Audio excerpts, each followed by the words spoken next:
Hello, glorious and sweet souls. It is a tremendous privilege always to be here attuning with you today. And we have so much. We have so much to catch up on. Life has been a wild whirlwind recently, and really this whole year, if y'all have been with me. I love you so much. And so today, what I actually would love to tune into is the authentic nature and essence of self-love. So there's a lot of teachings in this holy world around self-love being something that is solely focused on our individuated self, which is a beautiful space to start, right? When we deeply, deeply love and cherish our being, our body, ourselves, when we speak love and praise into ourselves, we feel better. We're more apt to give and share and shine and exude that love forward to all life and all beings. And I want to look at self-love from a different angle because this kind of self-love I often see in the world is embraced from a more egoic perspective, which creates fragmentation and separation between self and perceived other. And so we fragment and separate off from parts of the self.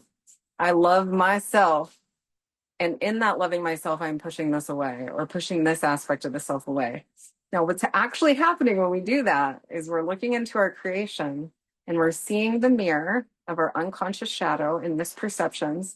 And because we haven't done the deep play work to identify and love and embrace those aspects within our own being, it can be an organic response for people to want to push that part of themselves away. So what they're saying is, in that energetic is, it's too difficult or challenging for me to locate where this behavior, this energetic, this way of being is actually resonating within me. It appears as though it's happening out there.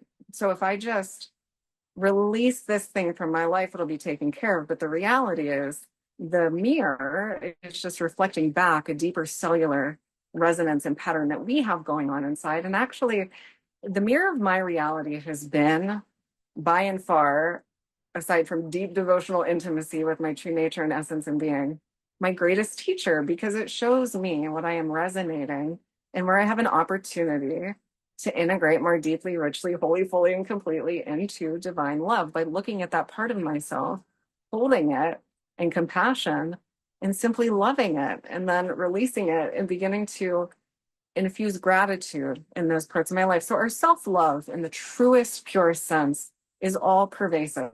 It is a recognition of all being self. Everything is self. The beautiful foods that we eat, the delicious flowers in our garden, the sun in the sky, the people in our lives, everything is us. And so pure and true self-love is an all-inclusionary tour de force. And our highest order of mastery walking on this planet is our capacity to love with the devotional love of source, no matter what, agape persists no matter the circumstance, to deeply and truly love, to get over ourselves enough to love the totality of the self. And that includes this beautiful individuated self, includes Solara, includes the earth, includes everyone and everything, because essentially we're always in a relationship with the divine.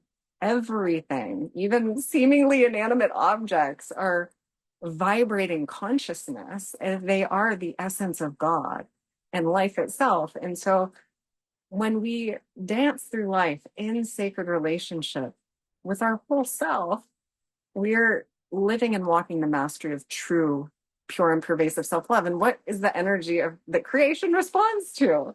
It responds to appreciation. It responds to celebration. We do, right? We're always going to be more responsive to love and appreciation and gratitude and sincerity than we are to things that are devaluing or are not life-giving in their essence, are critiques or fault-finding. And it's okay to address those things from a space of compassion. Go, okay, this is something that I have to beautifully illuminate within my being and pivot into the deepening into my divine essence in this space and have empathy and compassion for ourselves and one another. We simply recognize it, we own it, and then we root more deeply into living the art of living walking reverence and pure divine love for our total existence and all that is. And in that, so with love, all things are possible.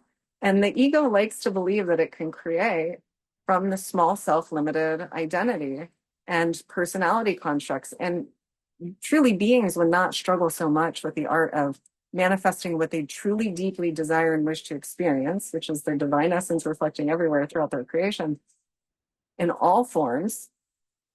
People wouldn't struggle with it so much if they were attempting to create from the inclusivity of the Supreme Self. With love, all things are possible, not just because I want it, but because I am actually being love, and love responds to love. So when we step into the world, and even when we're in our homes and in our bodies and enjoying a meal, it is our holy, divine, sacred, luscious responsibility and stewardship to steward life in all moments and essentially steward our own I am presence and the essence of God everywhere. So self-love is truly not complete until it is all inclusive.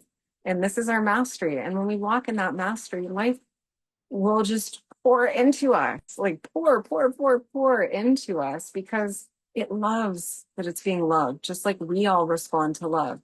And if we're, experiencing something in the mirror of our reality that's kind of an intense pattern, we may have to step back from that energy for a while. And we can also have like a very strong resonance in our energetics. I am the love, I am the appreciation. And that's what I choose to welcome fully into my experience. And I open myself to welcome God's essence and love's essence through all beings.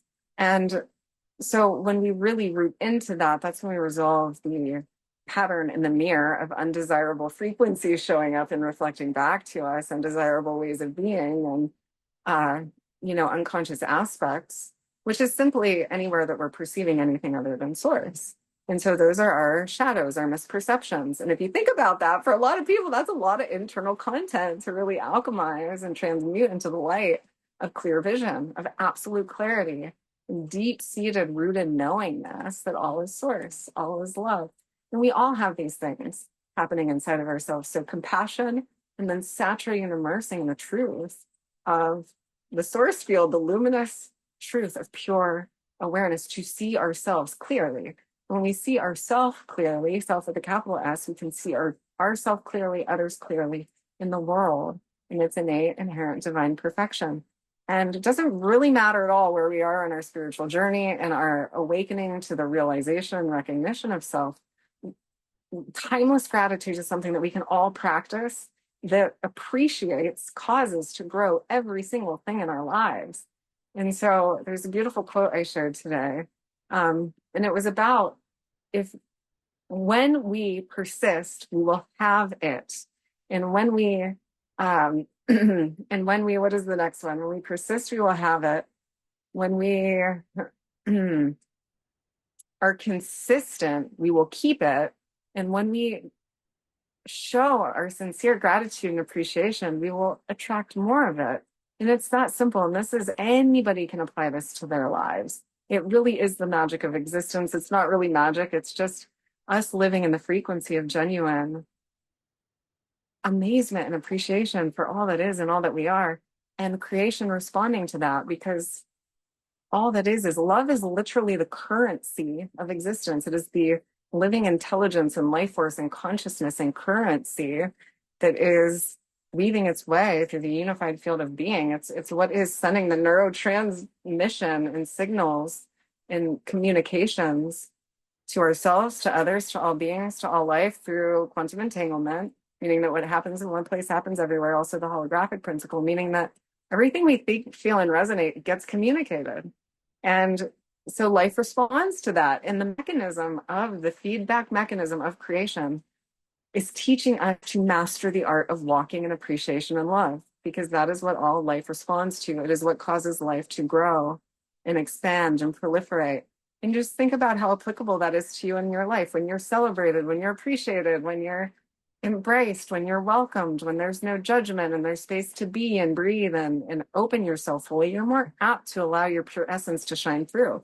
And this is true for how we show up for other beings as well. It's a universal principle. And so my loving invitation is to deepen into the space of living reverence and love and celebration of the whole self, and you will watch your world bloom in magnificent ways that truly exceed any expectation that you could have ever formed in your heart and mind.